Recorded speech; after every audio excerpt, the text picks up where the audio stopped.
McGraw. You have a book called Convention Center Follies. Lots of follies, indeed. So what you're telling me is there's more than one city that has bought into this convention idea? Yeah, I would say that's pretty much every city of any significant size from one end of the country to the other, and then you throw in places like St. Charles. Hey, don't be bad-mouthing that convention I wouldn't center. want to do that. That's a lovely convention center, and it's lots of space every time I go in there. I don't see anybody in there, but when I'm there, it's a very nice space. Indeed, and that's the problem we have around the country, that cities have been building space like crazy. Since 2000, the amount of convention center space in the U.S. has gone up by 37%. It's a game that everybody can play, and everybody does. Las Vegas doubled their space a decade ago. Orlando doubled their space. Chicago at McCormick Place added an expansion, a new building, almost the same size as America Center in St. Louis. I thought conventions were, you have some of the biggies, but I thought conventions overall was a sort of a dying breed in a sense. And in many ways, you're absolutely right. What we see around the country is lots of regular, perennial events that would dominate an industry have typically been seeing their attendance decline, in some cases dramatically, year over year. And that's been going on for some time. People just aren't going to big conventions the way they used to. All right, but are people going to smaller conventions? Well, that's another question, and if you ask some folks at the CVC in St. Louis or its counterparts around the country, they'll probably give you a nice story about that. But the reality is, no. Even the industry's own numbers indicate that in 2014, attendance overall across the country at conventions was only slightly up from 2000. And that's at the same time that all of these cities have been expanding. What I often like to do with reporters who ask is say, okay, you tell me what you think the big cheeses are. Where are the cities that are likely the most successful convention destinations? I won't put you on the spot right now. Well, I would say New York. I would say Chicago. I would say Las Vegas. Okay. Well, I'm gonna put New York to the side because that's an even bigger disaster. McCormick Place in Chicago in 1996 saw 1.28 million convention and trade show attendees. By 2000, that total was up to 1.44 million. Okay. Mm-hmm. They did a big expansion in 2007. In 2014, it's the last year we have numbers for, 882,000. So almost half, a little less than half. Yes.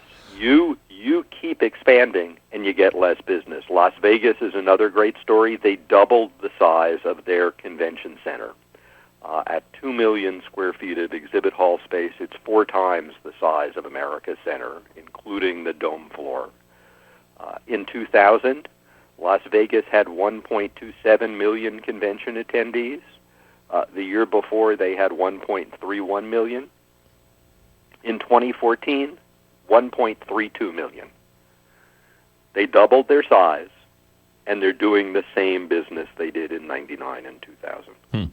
I often said you're sitting in Dubuque, and your organization is having a convention, or you're sitting on the convention task force to decide where you're going. You want people to go to your convention, and it comes down between St. Louis and Vegas. And no disrespect to St. Louis, I live here, I love it, but if I'm trying to entice people to go to my convention, it's an easier sell with everything going on in Vegas as opposed to St. Louis. Absolutely, and that's the nature of the national convention market. And in many ways, and it's a very sad thing, the book has a 60-page chapter devoted to the convention center saga in St. Louis. But it's an almost classic case. Through most of the 1990s, the big deal was St. Louis needs a big new convention hotel. We have to have the hotel. The hotel will be the big driver. I can quote from a memo of talking points for then Mayor Clarence Harmon in December 1998. The convention hotel is the foundation of our efforts to revitalize downtown, and it is a cornerstone of our overall economic development strategy. The energy of downtown now is running off this hotel. It is from this project that our plans emanate. It goes on and on. So what happened?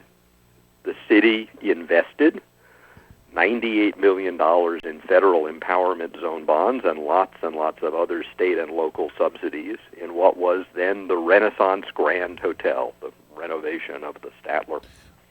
Before you go any further, I have to say the renovation was beautiful. I mean, it's gorgeous. I actually stayed there one night a few years ago in a room I got on Priceline for about $50. They did that complete with a memo from the then CVC head, a fellow named Bob Bedell. And Bob said, if once we get this hotel, once we get this big 1,100-room convention headquarters hotel, our convention business will effectively double. We'll go from 33 major conventions in 1998 to 56 in 2004, and the number of hotel room nights, overnight hotel stays, from meetings in the city will go from about 414,000 to 800,000. What happened? Well, what happened? 800,000 didn't quite happen. In fact, in 2015, the number of total convention room nights in St. Louis came to about 413,676. I'm sorry, that was the 98 number. The 2014 number, 425,000. Wow. All right. So, Professor Heywood Sanders, the book is Convention Center Follies. Now the Rams have left, and they say that because they've left, they can now plan. They have time now to be able to plan long-term conventions. You're going to see a boon in conventions. That's going to be beneficial. You're not stuck working around conventions around the NFL schedule that comes out in March every year. So this will now finally be the catalyst to book more conventions in St. Louis. That's right. That's what they say. Yes. And that's what they said when they proposed expanding Cervantes Convention Center in the 1980s, and that was Mayor Vin Shamel's big deal. And then when the leaders of civic progress and the city's business and civic leadership said what we need to keep St. Louis a big league city is to have an NFL team.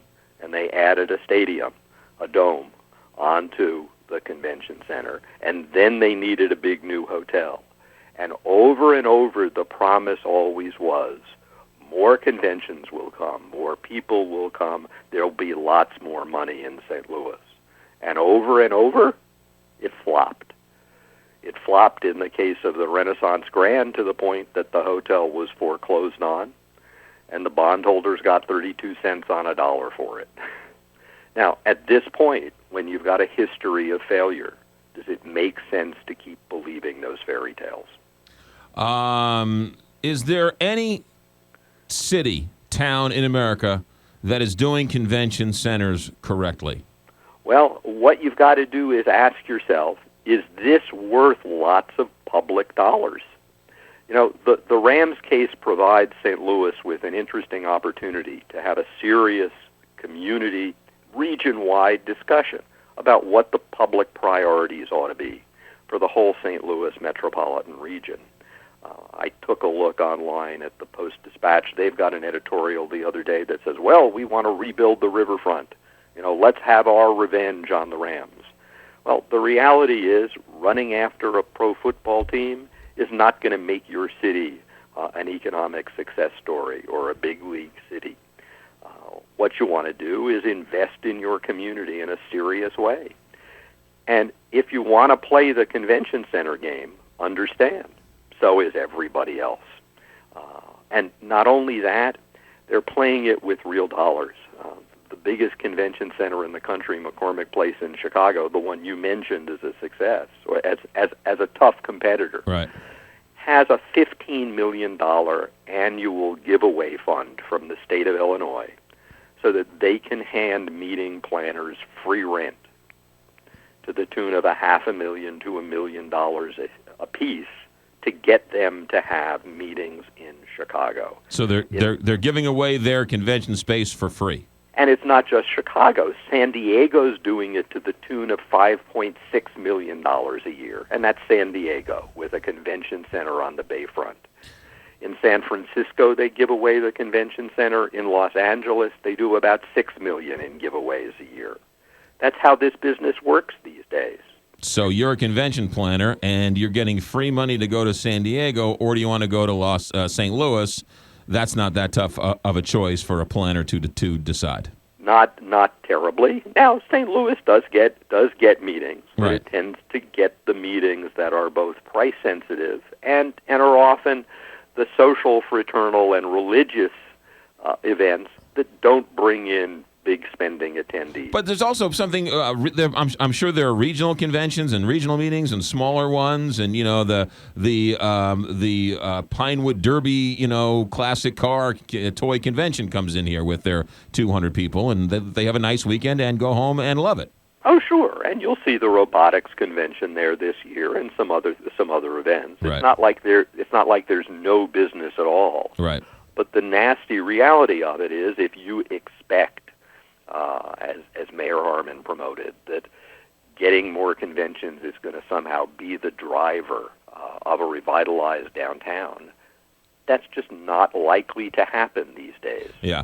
On the other far side, too competitive. On the other side, and your numbers, you cannot argue with those numbers of the Renaissance Grand Hotel, which went into bankruptcy. It's still a hotel. It's still a working hotel. That's a much better block because that building has been renovated. It was an eyesore. It was a desolate block. Now there's at least some activity there. Is it worth the money that it costs to sort of redevelop it? I don't know, but we do have a better block because that building has been redeveloped. Yeah, that's not an issue. Washington is in a whole lot better shape. Right. But you have to realize it's not just that hotel. It's a whole series of other public investments and subsidies for converting many of those old warehouse and office buildings into condos and apartments.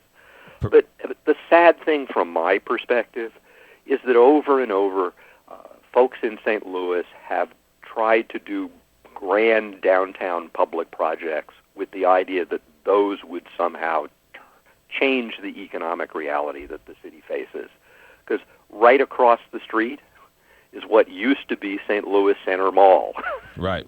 When a great big downtown mall was going to be the engine that would make downtown St. Louis continue as a major retail center. Well, you can't blame us for trying. Well, actually, I guess you can blame us for trying. Yeah, well, but you have to say you need to be capable of learning from your mistakes. That's fair enough. Professor Heywood Sanders, University of Texas, San Antonio. The book is called Convention Center Follies. Professor, thank you very much for your time. You're very welcome.